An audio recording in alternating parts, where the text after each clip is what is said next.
Professor Hodgson, thank you first of all for granting me this interview about your book Liberal Solidarity, the Political Economy of Social Democratic Liberalism. Yes, thank you very much, Paolo, for inviting me to this interview. I look forward to our talk. This is a very necessary book, especially as regards your attempt to renovate and relaunch the value and meaning of solidarity in contemporary societies, in scholarly debate, and not least in the public debate. Now, I'd like to structure this interview by situating your new book both in the horizon of your personal and intellectual journey and in the broader horizon of the history of ideas that you yourself address and try to renew. And finally, I would also like to focus on some key concepts of the book. So let's start with a more personal note. In the preface of the book, you mention a turning point in your political inclinations and interests. In the 70s, you were a socialist, while in the 80s, you became a liberal social democrat. Can you tell us what made you change your mind? Yes, it's an important question. It was a slow process. It wasn't a sudden road to Damascus event. But first and foremost, I think I was worried by some of the events in the 70s, both in Europe and also elsewhere. One of the things that affected me very deeply was the war in Indochina, war in Vietnam, and the invasion of Cambodia and the seizure of power by the Khmer Rouge and Pol Pot, and the mass extermination of millions of their own population, as well as also the other atrocities by the Americans, the bombings and so on. All these things were very worrying. But it did actually concern me that we had yet another case of a alleged Marxist or communist or socialist group, in this case the Khmer Rouge, taking power and repeating the scale of atrocities that we've seen under Stalin and Mao Zedong and other socialist leaders. Now, when I was active in the left in the UK, people used to say, well, these are just aberrations, these atrocities, these dictatorships, these people like Stalin or Mao who are autocratic and violent and repressive. These are just accidents. They're just things which happen because of special circumstances. And I became increasingly skeptical of that view. And I developed still from a socialist perspective, a view that markets were important and some decentralization of economic power was important within even something called a socialist society dominated by planning. And so I did some explorations on those lines and wrote a few essays along those lines. And that was the first point in my journey, starting probably in the late 70s and going through into the 80s. And then in the 80s, I to cut a long story short, I came to several conclusions. One is that the basic socialist project had serious flaws to it, and these weren't just exhibited by accidental events, like alleged accidental events, but some of these things like the concentration of power in the hands of a few dictators, which occurred almost universally under large-scale socialism, was not an accident. It was something endemic to the system itself. Now, these points have been made by many people before, including Hayek. And at that time, I was reading Hayek and other people. I've never fully agreed with Hayek on everything, but I've always found him a stimulating thinker.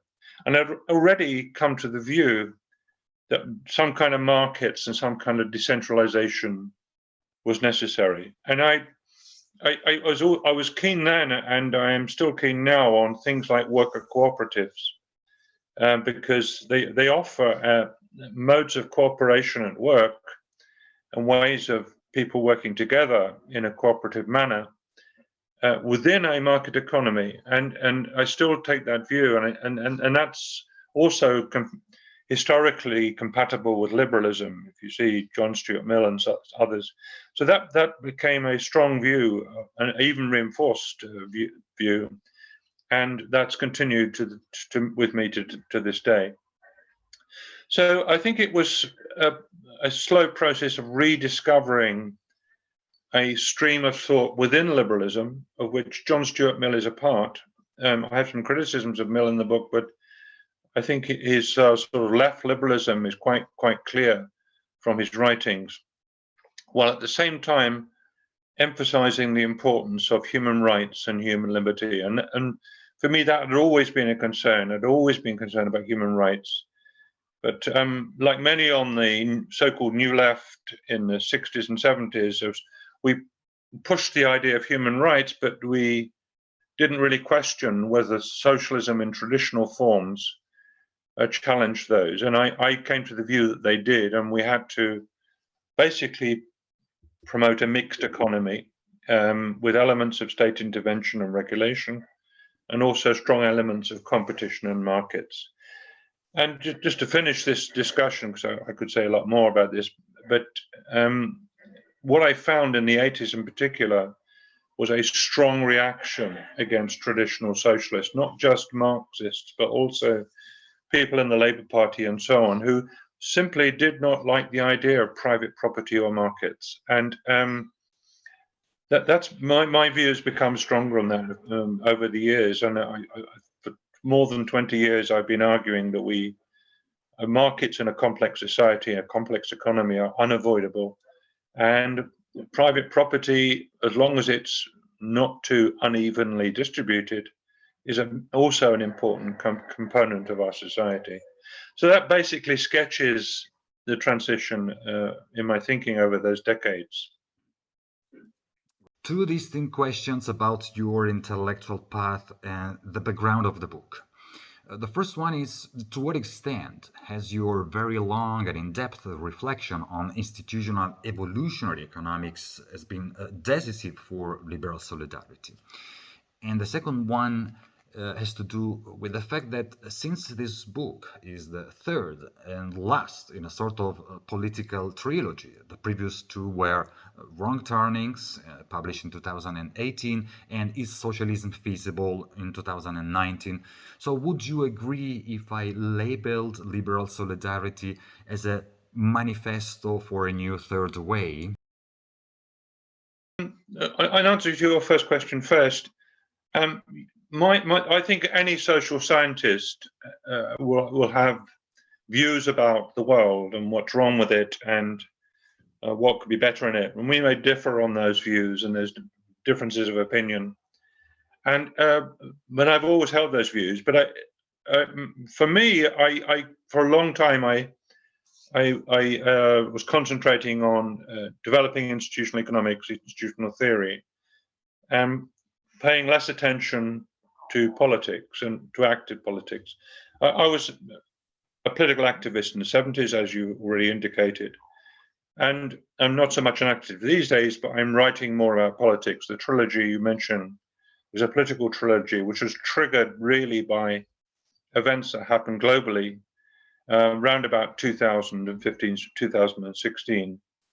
In the UK, it was the Brexit vote. In the US, it was the election of Trump, and there's many things in Europe also. And I was also disturbed by the reaction of some on the left. So I basically used some of the knowledge that I've gained about institutions, about economics.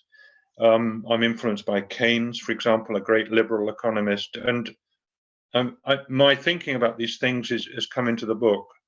There's also a use in the Liberal Solidarity book of some evolutionary theory.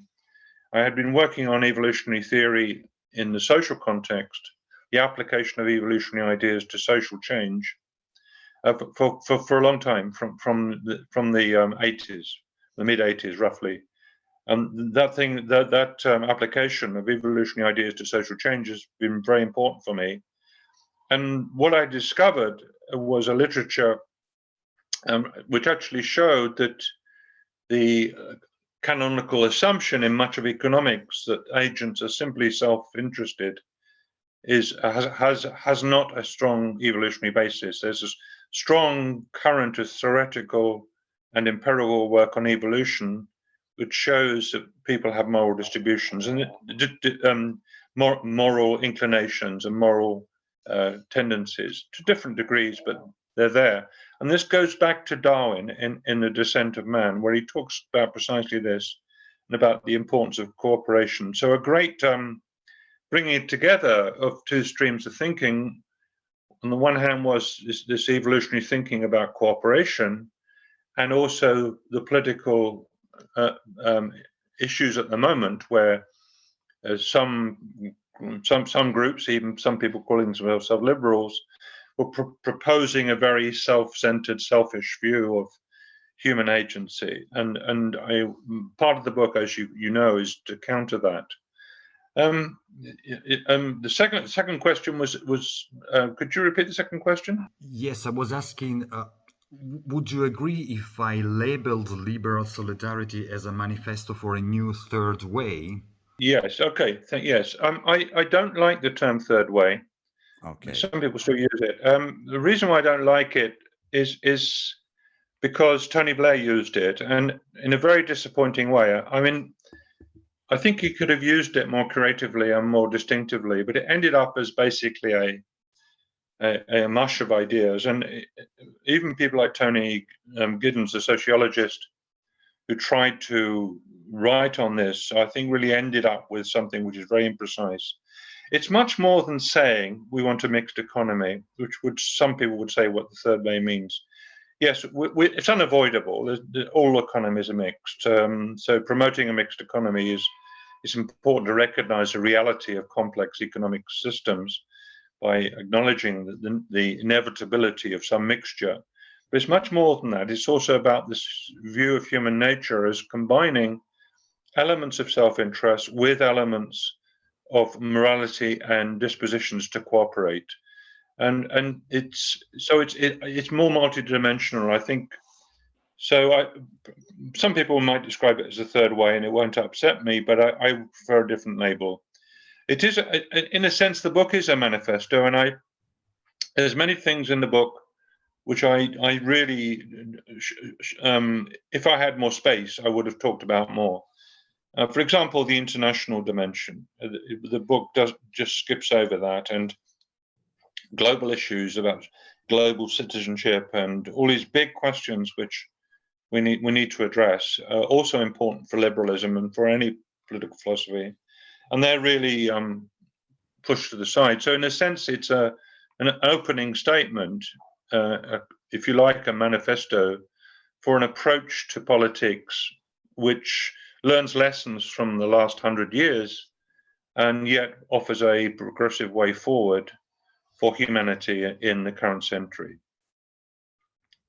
Great. Let's take now a wider historical perspective and focus on some key concepts of the book, starting from its very first word, liberal, that is also, of course, liberalism. Now, for many classical liberals of the 19th century, liberalism and socialism, as well as liberalism and social democracy, were terms incompatible with each other. However, you write that the aim of the present book is to restore much of true classical liberalism. Can you explain better what you mean by true classical liberalism? Yes, I think I ought to explain because our audience might misinterpret what I'm trying to say there. What I was very influenced by a book by Helena Rosenblatt, which is came out a few years ago, and it's a history of liberalism. Mm-hmm. And she argues that the idea of classical liberalism is a myth.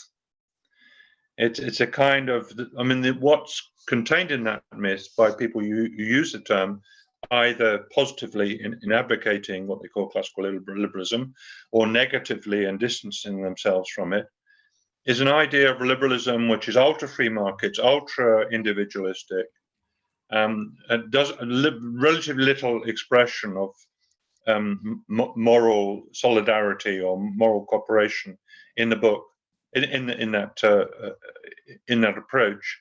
And she shows that the original liberals were not like that at all. There's a problem in the history of thought of saying what is liberalism and what is not liberalism. If we simply talk about the origins of the use of the label, it's early 19th century, and it's in France, Germany, and a few other places. Then it spreads to the UK and the US and elsewhere. So that's where the term comes from. But I think there are earlier liberals in the sense we might define the term of people promoting human rights and a system in which people can flourish as individuals and as groups. That would be a rough definition of liberalism. There are people earlier that also take that view. In the first book in the trilogy, Wrong Turnings, I have a chapter on a neglected thinker, which is Thomas Paine, British thinker, who took part in two revolutions. He took part in the American War of Independence, and he also participated in the French Revolution. So, and apparently someone was going to make a film of his life, but unfortunately it never happened. Paine is a great thinker. I mean, he didn't call himself a liberal, but he was part of that Enlightenment tradition, which was consummated in the ideas of those two revolutions, particularly in the French Revolution when they became more developed. And then that formed the foundation of core liberal ideas. Now, at that time, there were some people like Frédéric Bastiat and people like that who pushed the more extreme and more individualistic view of liberalism, emphasizing freedom of markets, emphasizing a minimal state, emphasizing various things, which we might attribute to that term. But these were exceptions. Many of them wanted some state intervention. They didn't like state monopolies, and some of them promoted a smaller state, but they were not against welfare. Thomas Paine wanted income and wealth redistribution, and also elements of a welfare state. And some of the early 19th century liberals said the same. And reading John Stuart Mill, he also, in the middle of the 19th century, promotes a view of liberalism which is very much acknowledging the importance of some state intervention, some welfare, and so on. And so this extreme version of liberalism, which people I think misleadingly call classical liberalism, I think is based on a wrong historical analysis, based on a wrong understanding of what happened historically. And the liberalism that Hayek and von Mises and others promoted, and which became popular and still is, particularly in the US and elsewhere, came out of a Europe where liberalism was really not very strong at that time in Central Europe. And it's really quite a distorted view. I think they have a distorted view of the history of liberalism itself. So I'm using that term classical liberalism as ironic, right? Yeah. I'm promoting classical liberalism in the sense I see the classics, including people like Mill and Thomas Paine and others who promoted a more cooperative vision of what liberalism was about. Okay, the second key concept is solidarity. Much of the scholarly debates in the 20th and 21st centuries have been polarized by the contrast between freedom on the one hand and equality, or libertarians versus egalitarians, right and left, and so forth. Now, the great absentee of this debate was the third pillar of the French Revolution, fraternité. So, how do you define solidarity, and why is it so important? It's important, I think, because we need to cooperate to survive. Now, cooperation is an easy word to say, and often it doesn't work. And sometimes attempts at cooperation, I've already mentioned socialist experiments and so on, sometimes they lead to the control of a clique or even a group or even an individual. So we have to build in safeguards. When we cooperate, we have to recognize each individual as unique, each individual having rights. So, for example, when we stress individual rights, this doesn't mean that we simply concentrating on individuals. Individual rights are important when we cooperate, precisely because we are cooperating. Mhm. So granting autonomy and seeing the limits of institutions which actually are designed to help people cooperate is very important. I'll give one example is the tyranny of the majority in a democratic voting system. This was a key theme in John Stuart Mill's writing. He worried that while we might cooperate on a national level, say with electing a parliament and so on, there would be a danger of minority dominance, of a minority capturing power and removing rights and acting in a way which was not in the interests of a sizable minority. We've seen many examples of that, but it's an important liberal issue that liberalism doesn't say we're all going to be the same and we're all going to think the same and we're all going to work together. Liberalism recognized that, first of all, the diversity of human personality and human aspiration. We're not all the same, and that's a good thing. And secondly, that people are going to disagree. And disagreement can be fruitful. Disagreement can generate new solutions. Disagreement can stop bad things happening. So This is truly disagreement's Millian important. on liberty. This is sorry, I didn't want to interrupt you. Disagreement is important because it's an engine of change and progress. So we want the solidarity, but at the same time, we want the liberalism. What I'm trying to do is to bring those two together in a way that overrides the over-individualistic views of liberalism that have existed to date. Okay. Previously, I mentioned the three pillars of the French Revolution. So how should solidarity, the third pillar, be rethought in relation to the other two pillars, namely freedom and equality? Yes. I mean, taking it together, I think another important point is what we mean by freedom. Okay. Now, there's several different views of this. I mean, there's a view which is actually dominant in the British Conservative Party at the present time, is that freedom simply means the right to do what you want. Full stop. Right? And no qualifications at all. Now, I don't think any serious liberal theorist has put that view forward. But it's been recognized right from the beginning that freedom must have limits because you haven't got the liberty to kill people, torture them, or whatever. So there must be limits. And one of the ways of prescribing those limits by John Stuart Mill was the harm principle. You have liberty to do what you want up to the point that you cause harm to others. When you cause harm to others, then it's a difficulty. It's a moral problem. So, for example, in the pandemic, there's been a dispute about wearing masks. Okay, and now wearing a mask is inconvenient. They're in the way. They're on the face.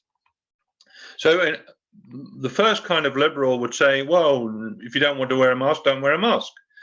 But the externality of that is if you have a disease like COVID, you spread it. So you're causing harm to others. So the small inconvenience of wearing a mask is much less than the cost to others of spreading this disease, which can be fatal, or at least quite bad for people. They can get very sick. Now, that's an example. So we've had this debate in the UK about whether we should wear masks, and the government doesn't care anymore, doesn't enforce it strictly in general terms anyway. And this is fueled by a really silly individualistic view of freedom. There must be limits to freedom, and we must have protection from collective action. I mean, because something's collective, it doesn't necessarily make it good. Fascism was collective; it was a nationalist collective. Doesn't make it good necessarily, although we do need to cooperate. So there must be limits to the power of a majority and the limits to the power of a collective over an individual. And we do this by specifying, it's very difficult, but we have to try specifying human rights and individual protections, like freedom of religion. That means someone has the right to worship as long as they don't harm others, through their action, even if they're a minority group, even if they don't conform to the majority views on religion. And also, you raise the issue of freedom, which is also very important. One thing I discovered in my research leading up to writing this book was that the Mont Pelerin Society, which was founded in 1947 by Milton Friedman and Friedrich Hayek and others, and set up in Switzerland in Mont Pelerin, and goes on to this day, was actually quite diverse at the beginning. And there was originally a debate about the meaning of freedom. And participating in this debate were people like Karl Popper, who was active at that time in the Mont Pelerin Society, and also one of my heroes, Michael Polanyi. And Michael Polanyi, he's the brother of Karl Polanyi, not the Karl. I'm talking about the Michael. Yeah. Michael Polanyi argued that freedom was about liberation. It was not about doing what you want to do, and it was liberation in a developmental sense through time. It's doing things which, in Amartya Sen's language, enhance your capabilities. It's about the development of capabilities. Yeah. So I've mentioned Sen, which is, I think, very consonant with this idea of freedom and liberty, that is about developing ability. So education is part of you gaining your freedom because you understand more about the world and how the world works. Right.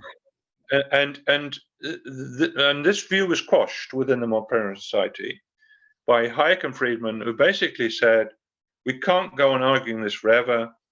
We have to adopt the view that freedom is simply the absence of coercion. Okay? Freedom is simply the absence of coercion. And that became the prevalent view. It became the Chicago view promoted by Friedman and others in the Chicago Economics Department. And this is just one view of freedom. And that the others, like Michael Polanyi, just really gave up and moved out of the Mont Pelerin Society. But there's a rich tradition going back hundreds of years with a developmental view of freedom. The freedom is about human potential and human development. It goes back to Aristotle and the ancient Greeks. It's a long idea. That's as classical as anything.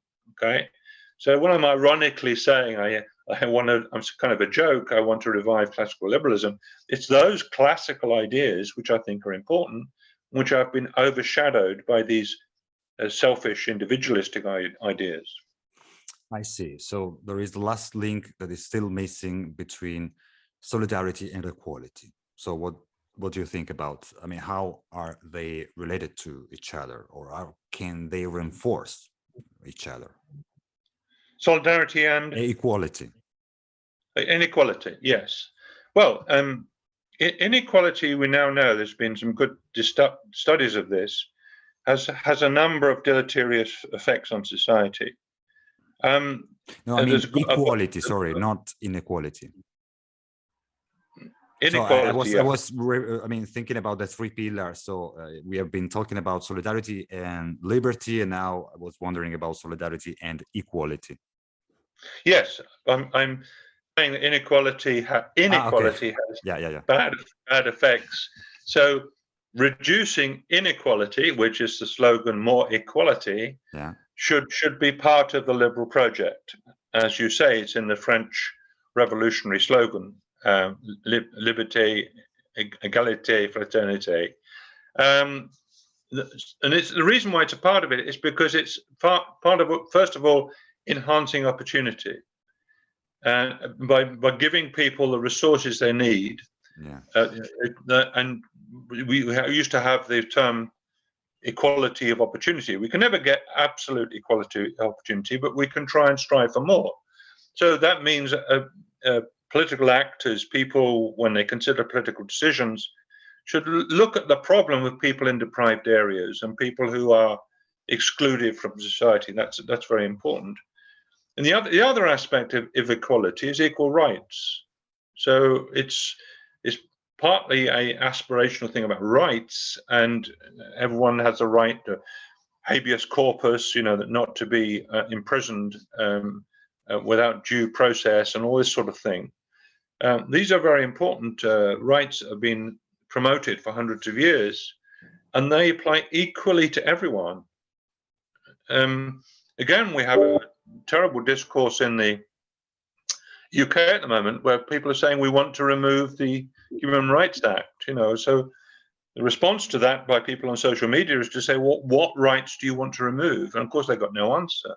What they don't like is that what these people are projecting to in some kind of intellectually incoherent way. They object to human rights because they don't like criminals and bad people having rights too.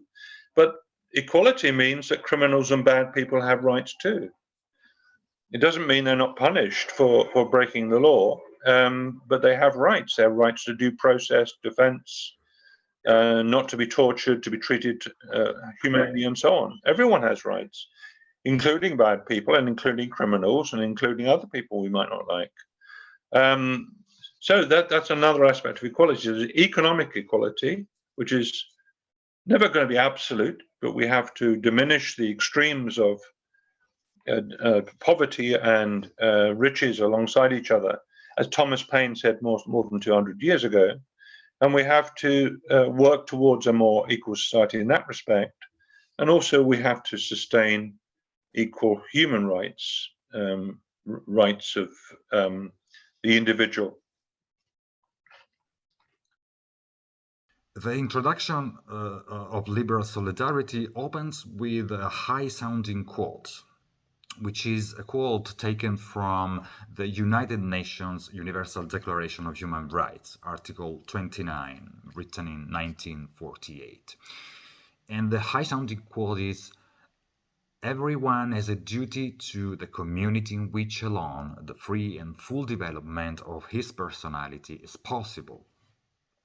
As you rightly emphasize, the great intellectual challenge posed by the idea of solidarity is rethinking the problem of the citizen's duties. Now, must we also promote the duty of solidarity? Yes. Yeah, a short answer is yes, we have to, really. I mean we've done this really all the time. We teach children stories about different kinds of people and people who are selfish, and the stories give preference to people who actually care for others. Religions say this all the time. I mean, in Christianity, there's a view of a Jesus who, in the Sermon on the Mount and other statements he makes, is look after others, to care for others, treat your neighbor as yourself. These are duties of social solidarity. They've always been there, and perhaps there's a good reason why they've always been there, and that is that we for millions of years, as humans and also in our pre-human existence as some form of primate, we've worked in groups, and groups to survive need to cooperate to some degree. This has also dangers as well, as I've mentioned earlier, but the fact remains we have to cooperate to survive. So we have duties to others, and I think this is very important. And I think the emphasis on duty alongside self-interest is a neglected feature of much discourse these days. Well, it's been there for thousands of years. Well, an easy libertarian objection could be the duty of solidarity is an oxymoron. Solidarity cannot be institutionalized and imposed and even less enforced. So either it is spontaneous or it's not solidarity. I would like to know how you see the issue and if you think there's a way out from this oxymoron. Well, I kind of half understand what the libertarians are trying to say here. I mean, a solidarity which is thereby bullying people or coercing them or giving them absurd penalties for not cooperating is not true solidarity. It must come from you yourself.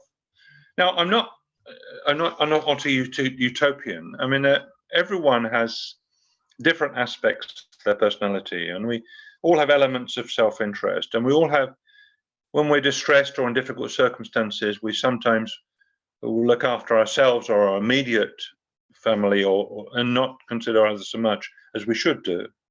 Now, we're all limited in that sense, but what you need is mechanisms in society which help people cooperate.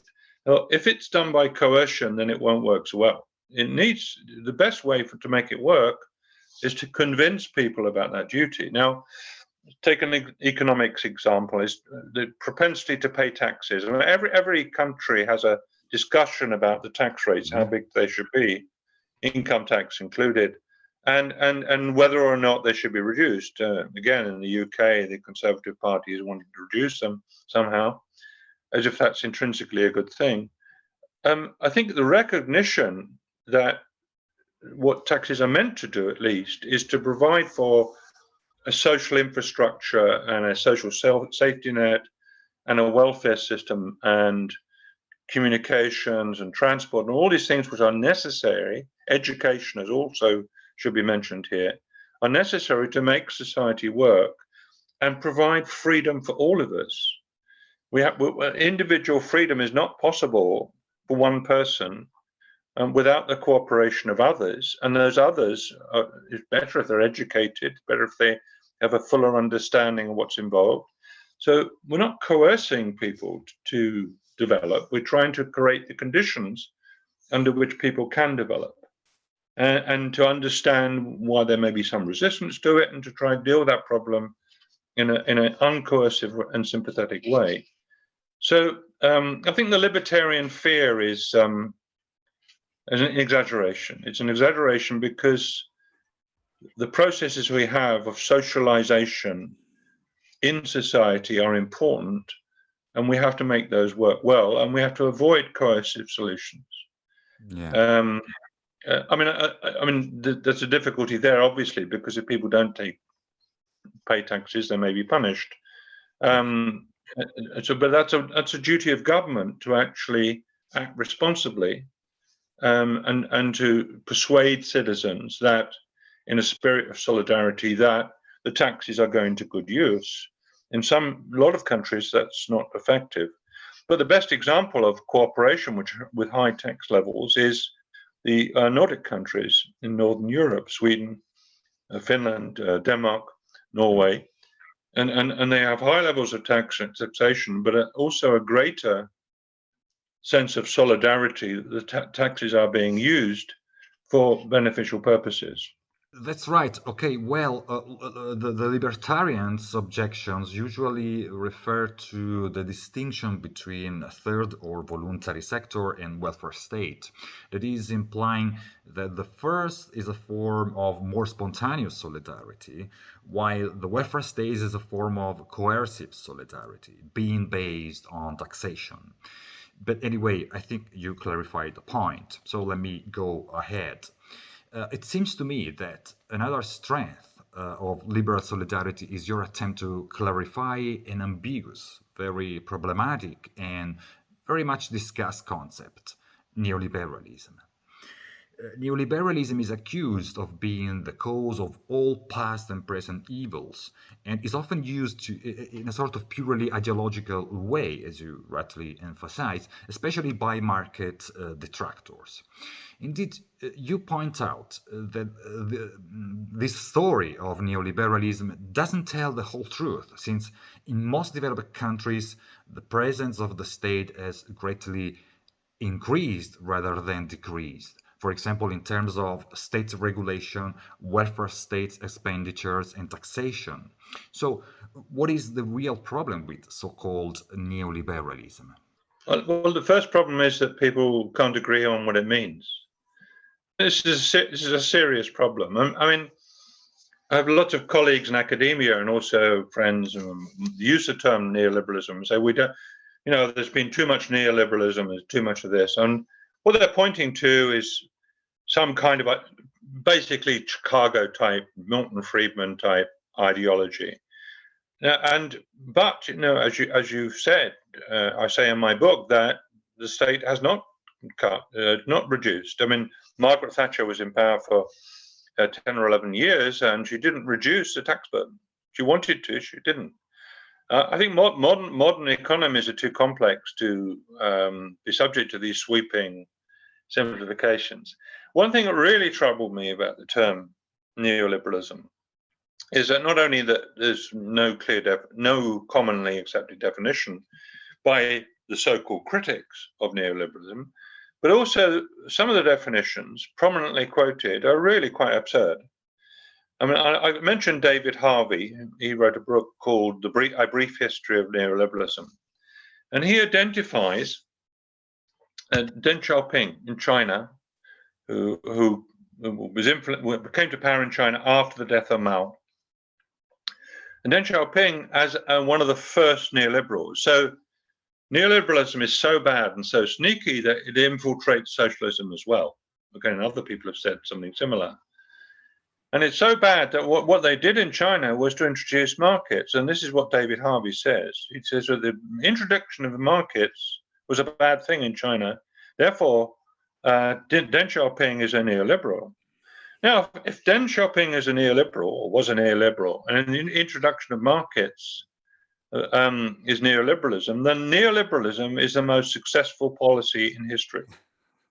It's because what Deng Xiaoping achieved was to bring 500 million, not million, 500 million people out of severe policy by introducing markets in the agricultural sector and elsewhere. Now, this is the biggest elevation of people out of poverty ever.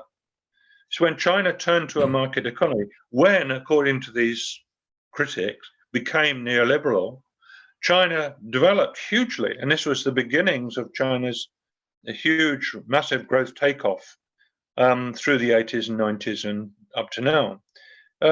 So it's rather silly to see neoliberalism as a bad thing if you associate it with people like Deng Xiaoping. What's behind this, in my view, is quite crude. It's a fear of markets. I call it agoraphobia because the word agora in Greek means open space and market. That's right. So agoraphobia is rife. I mean, there's a feeling on the left, which is quite widespread, that we cannot devolve things to individual agents owning property and doing trade at the individual level. That's bad because it has competition, which is to them bad. On the contrary, I think most of the innovation we've had is a combination of competition, market power, and also state assistance. All those things have mattered. And that is why capitalism is the most innovative system in history. Through this combination of markets, competition, and state guidance, we have the most productive economic system ever by a huge margin. And I think these feelings, these anti-market feelings, are really quite crude and underlie this very liberal, if I may use the word, use of the word neoliberalism as a bogey. So what I do is I say I'm not going to use the word. I'm not going to say I'm against it or for it because you can't agree what it means. And so, if it means Deng Xiaoping, it's surely a good thing. If it means Margaret Thatcher, then we might quite question it. I mean, it's just absurd to use this term in this way as the key bogey. And I think actually, finally, on this, I think politics is more complicated. It's a kind of Marxist view. There's always a set of ideological interests that explain everything. And a number of writers have criticized this. I mean, politics is not so simple. And politics can be driven by mistakes. People can make errors.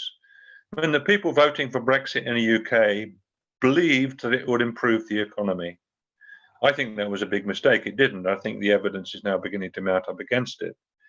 So you don't say they're for Brexit because they wanted to improve the economy, or it was a way forward for British capitalism. I think that's quite a difficult argument to sustain. And there's no secret hidden agenda. It's just a mistake. It's just a nationalistic outburst of populism, which has no rationale in terms of the survivability of the capitalist system. So I think this kind of over-Marxist class interest view of how ideologies come and go, I think, is rather misleading. Okay, let's move from the market seen as the cause of all evils to the market seen as the solution to every problem. On this other side of this ideological spectrum, you put those who advocate forms of extreme individualism. And they too are not without sin, right? Yeah, I mean,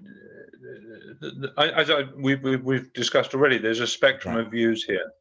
I think that, I mean, I'm in favour of market solutions when they work.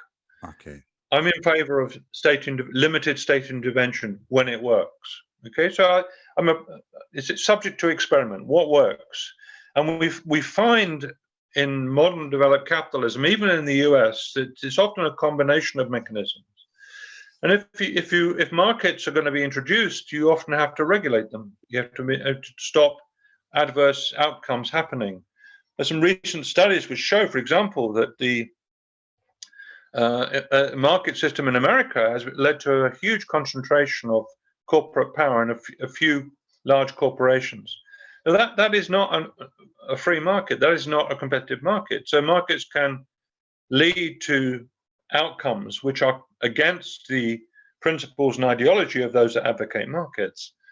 And so there's a constant institutional problem to deal with the difficulties involved in every kind of system. Simple words like property actually cover up a multiple and complex set of characteristics. Property is a complex thing. It has many aspects, many features to it. And these are often oversimplified on both sides of the debate. The individualists, the pro-market source, oversimplify what markets mean, oversimplify what property means. And similarly, on the other side of the debate, they in their criticism of markets and property, they oversimplify what they're doing. And you need both those things, and you need institutions that work. And we do this experimentally through time, updating as things change. We try and improve things. So we need a much more pragmatic approach to political issues and problems and their solutions. You argue that liberal solidarity endorses a strong welfare state. Don't you think that some types of welfare state assistance can crowd out or drive out individual autonomy and responsibility? I'm asking you this also because in chapter 4, you developed rather profoundly philosophical reflection on the value of individual liberty, autonomy, and responsibility. Yes. I mean, yes, if you have a welfare state which is run badly and has bad parameters governing its operation, then you can do things like create a dependency culture, create a class of people who simply are happy on benefits and no incentive to work and so on. Those bad things can happen in a badly designed welfare state.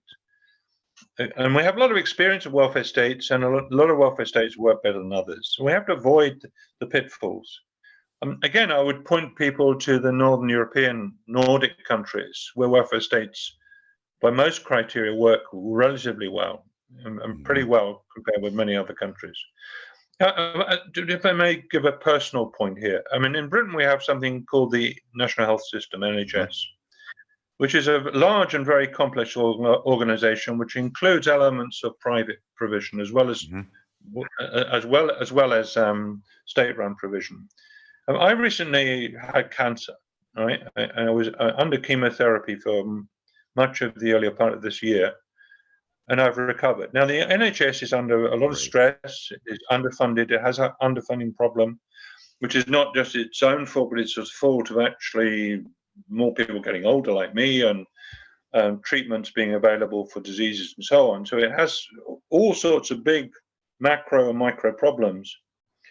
But it works magnificently, right? And the treatment I had was absolutely superb. I mean, there's a couple of instances where some things went wrong and they had to be discussed with the nurses and doctors and so on.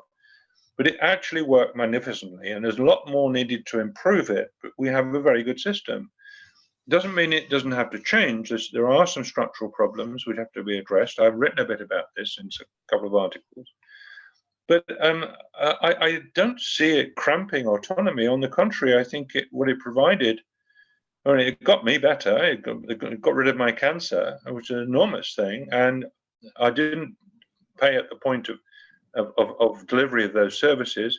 And also, I was in touch every day with magnificent people were really, I mean, people from, not necessarily even from university backgrounds, people with some training as nurses and so on, even the cleaners and helpers, who really had a strong spirit of care, a strong spirit of caring for others and solidarity for others. And that was a magnificent experience to see that when I was ill and when I was being treated, and seeing people who were really enjoying their work, or really because it was fulfilling. It wasn't easy work, and it wasn't work without distress and problems and seeing death and pain and so on. It makes it very difficult. But as individuals, they are the archetypes of solidarity, the archetypes.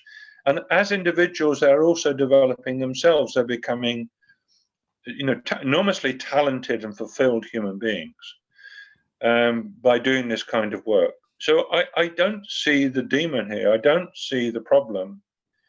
I don't see the huge difficulty. And I'm in favor of private provision alongside the NHS. I'm in favor of charitable work. I mean, that's so-called spontaneous provision is also important. And it's also very valuable, particularly in times of difficulty. And so for me, it's difficult to understand how something like the NHS could be regarded as constraint on freedom, or a constraint on liberty, or something which is adverse in some way. Yes, sometimes it's just an issue of welfare dependency, but much depends on the type of programs implemented by the welfare state. Also, you told us an important personal story, and I think it's important to know it. And above all, we are very pleased to know its happy ending. The last but not least concept is democracy. In fact, the social democratic liberalism that you endorse must be social and liberal, but its identity would be incomplete without democracy. So democracy is necessary, but as you write, it also has its limits. So let me quote another passage from your book. Today, we have to avoid the real danger of growing a liberal democracy from one quarter, while resisting calls for an unfeasible hyper-democracy from another. Today's liberals and Democrats have to steer a difficult middle course. Now, could you explain this point? Yes, I think this is very important. Now, this for me was a difficult chapter to write, because instinctively I'm a Democrat, and instinctively I believe in democracy. But what disturbed me had been disturbing me for many decades. I mean, it was something which I talked about my early experience in the New Left, which is the late 60s, early 70s. What the New Left line would be is that we want to nationalize stuff, we want collective ownership, but we're not going to do it the old way. We're going to make it democratic, okay? And I began to wonder fairly early on what this meant, and whether it was practical. How would you make decisions and run democratically in running a railway, or electrical grid, or anything else? I mean, and my studies of worker cooperation, worker co-ops, also showed limits to ongoing day-to-day democratic decision-making. So what you need is overriding democracy, where the claims to power, claims to sovereignty, the legitimacy of government is legitimated by some kind of powerful democratic process, which basically is representative democracy in its best forms. But the idea that we can take democracy and just use it as a magic cure for every problem throughout every bureaucracy goes against decades, if not centuries, of social science research, which addressing how organizations work, addressing problems of information, and all sorts of political parties. Michelle's book is also on this theme, I think relatively neglected and should be reread. And that's a corrective to the kind of politics that came to the fore in the UK with the election of Jeremy Corbyn as leader of the Labour Party. He was one of these typical New Left thinkers, saying nationalise most stuff and then put workers' control in it, under workers' control. just a slogan. It's actually quite dangerous because it suggests that democracy itself is comes to intrinsically good results. And John Stuart Mill pointed out tyranny of majority. I would point to the Brexit vote and maybe the Trump vote in the US as examples of democracy making possible mistakes. And there's the issue of expertise and knowledge, which has to be incorporated into the system. And I try and do that in that chapter by talking about the costs of becoming sufficiently well informed in a decision, as well as the costs of voting as well. And that has to be taken into account. And also the burden of decision making, the idea that everyone can be making decisions all the time, at least in an informed way, is simply absurd. We'd be spending too much time. If we're doing it properly, we're spending too much time reading up about things. And a lot of things are very complicated, and we have to take people's word for it. There has to be elements of trust in society, and that's a strong point that really we have to go back to. What populism has done is undermine trust in experts and in scientists and so on over things like global warming. I'm not an expert on climate, but I believe the points that the leading climate researchers say about the dangers of global warming. I do that without detailed knowledge because I trust them as scientists. I'm also a scientist. I'm also an academic. I understand that's how science works, and it depends on trust of other scientists, trusting them to have made the right decision when you don't have access to all the issues that they know about. This again was a point made by Michael Polanyi, who I mentioned earlier. Okay. So trust is very important here. And we need to defend representative democracy, but the idea that we can spread democracy like marmalade or jam throughout the economy and make it work better, I think is dangerous and absurd. That's right. In the last chapters of the book, you address some of the greatest challenges of the 21st century, such as the climate crisis and inequalities. How will the tradition of social democratic liberalism live up to these momentous challenges? Well, I think climate change is a good example because I think it does show the importance of both individual action and group action on the one hand, and also state action. Mm-hmm. And I mean, I'm fairly pessimistic about the possibilities of powerful global cooperation over climate change. We've been trying that for several decades, and it's only of limited success.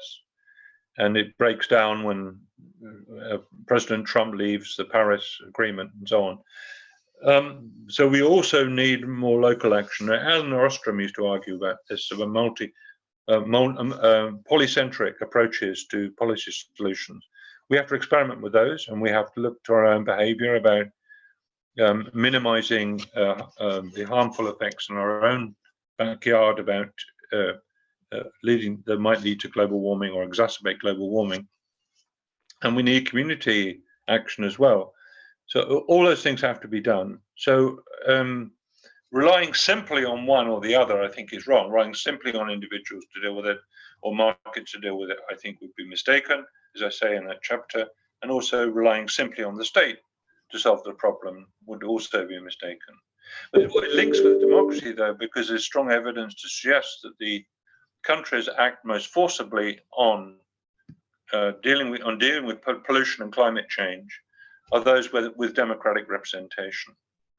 So, for example, China declares it's on board with these issues, but actually it doesn't have the political system where people can create pressure to deal with the really extreme levels of pollution that exist in Chinese cities. I hope that liberal solidarity can have the success it deserves, and that it is read not only by specialists, but also and especially by the general public. Also because I think we all need to give and receive solidarity, to take care of each other for a life fully lived in liberty and equality. At stake is our own dignity, human dignity. Absolutely. Professor Hodgson, thank you so much for the time you have dedicated to this interview. And thank you very much indeed, Paolo. And it's been a great pleasure to talk to you. And let's hope we have a world which is improved by some of the discussions about these ideas. Great. Bye, Professor Hodgson. Thank you. Bye.